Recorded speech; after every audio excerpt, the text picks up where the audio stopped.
Hi guys, welcome back to my YouTube channel. My name is Roslyn Manjiko. What do we do here? Personal development, spiritual and relationship wellness matters. Guys, thank you for interacting with the content that I did previously. I do random content, honestly, but it goes really around personal life, spirituality. I put a bit of psychology in there. So yeah.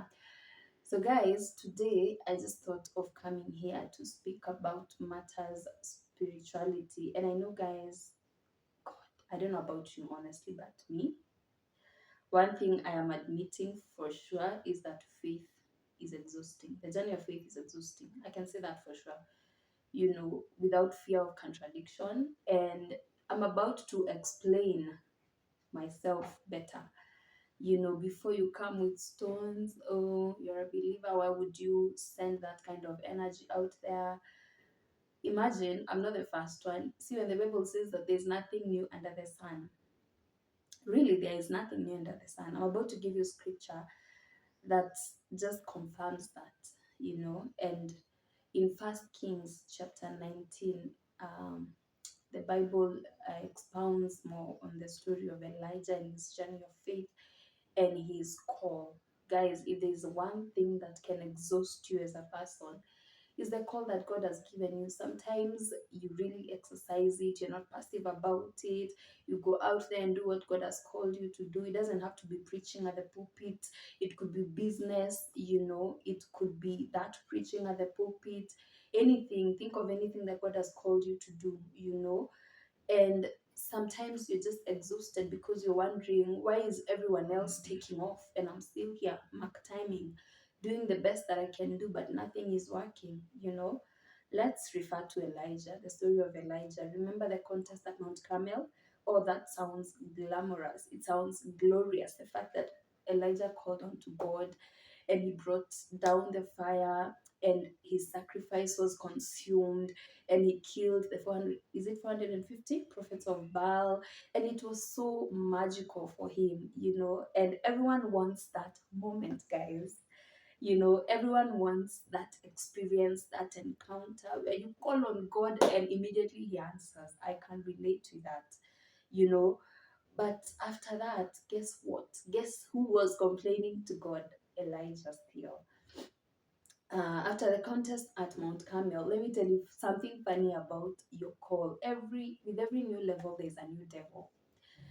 Because after Elijah was successful, with that contest at Mount Carmel, and he was able to kill all the prophets of Baal, Jezebel came for him. She sent someone to come for him. Ahab, of course, went and told Jezebel what had happened.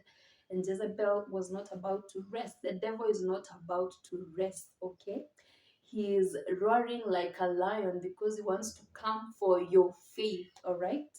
And this is what Jezebel did. And she threatened Elijah, and she told him, you know what, just like the way, be it, may the gods, her gods, may the gods deal with me ever so severely if I don't do to you what you have done to our prophets. And Elijah went to a certain bush and he told God, you know what, God, I am tired. I'd rather die. I'd just rather die. I am tired of this. Look, now Jezebel is actually coming for me. And the Lord assured his presence to Elijah by sending an angel, right?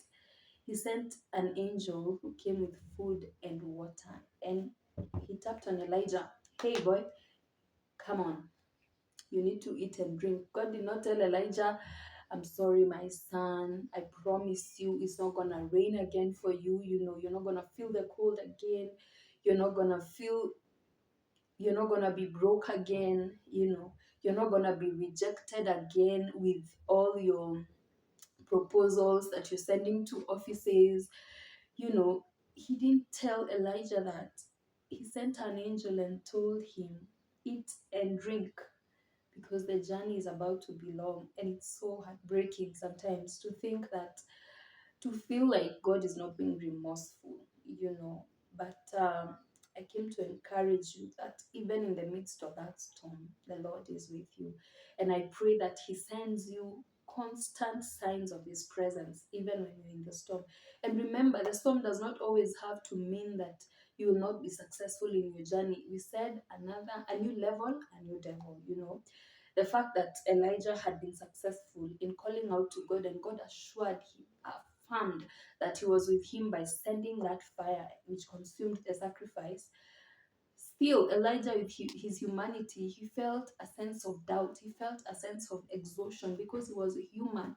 This is why, in the beginning of this video, I said faith can be exhausting. In fact, most of the times, faith is exhausting because of your humanity. And that is where, in your weakness, God shows up with His strength. He reminds you, it is for you to remember to stay at the feet of Jesus. It is for you to remember to call out to God every other day, because you cannot do it on your own. It is not by might nor by strength, but by the Spirit of the living God. And it is up to you to take captive every thought, so that it is obedient to the will of God. I know you might be going through a very difficult situation. I know you've been calling out to God. I saw someone on TikTok asking a question, to be honest, has God ever answered your prayers? You see, those are the thoughts that we need to take captive, because the truth is God has answered prayers before. When you look back, remember the story of the Israelites. Guys, I could go on and on. The Israelites had been redeemed so many times by God, but every other challenge made them doubt because they were human. Even you, don't criticize yourself too much. Don't be so hard on yourself when you feel like the journey of faith is too hard on you.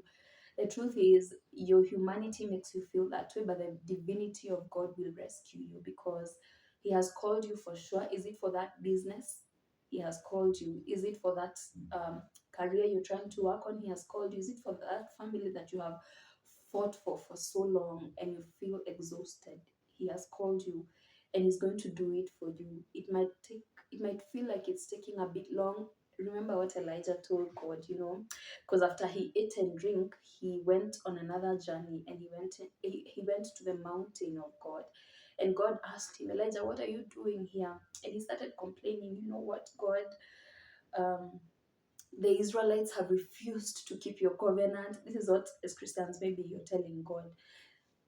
See, the people who don't even care about your prospering. The Israelites have refused to keep your covenant, and they have killed your prophets, and I'm the only one remaining. And now that I'm here, the only one remaining, they're coming for me. And God took Elijah on a journey. The thing is, every time we complain, now God again takes us on a journey to show us, what? I know what I am doing, son. I know what I am doing, daughter. So God took Elijah on a journey. He told him, go back, just the way you came, go back to Damascus. And he explained to him that, what, we still have so many prophets who have not bowed to the Baal gods. So calm down, stop thinking that you're the only one who has kept my covenant. No, son, I have favored you, I have anointed you, but I need you to calm down, all right? Be grateful, first of all, and then I will strengthen you. So today, I know you feel like complaining. It is human. You're not alone. Elijah was there, and God will not reject you just because you're expressing how you feel about your journey of faith. I know you've cried. I know you've wept. We are crying for our country at this point in time. We are crying for our families. We are overwhelmed with burdens, but I came here to just assure you that God is still on His throne, and He still knows what He is doing. Let's not have to go back so that God shows us where we came from, or rather how He's doing things behind the scenes, right? I pray that we get to trust Him. I pray that you remember about prayers you've had before and He answered, and know that even here He's going to answer us. He's with us. He'll never leave us nor forsake us. He says, call out to me and I will show you great and mighty things, right? So it is our hope and my prayer that you will hang in there. Do you have a sick person maybe that you're really praying that God will do good to them? I pray that you will not give up along the way. Get up, eat and drink.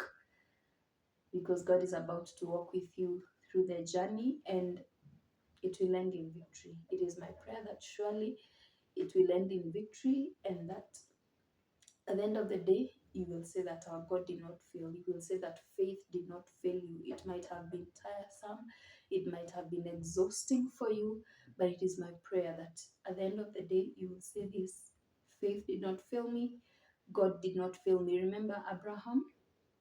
He stayed for so long, he had stayed for so long without a son.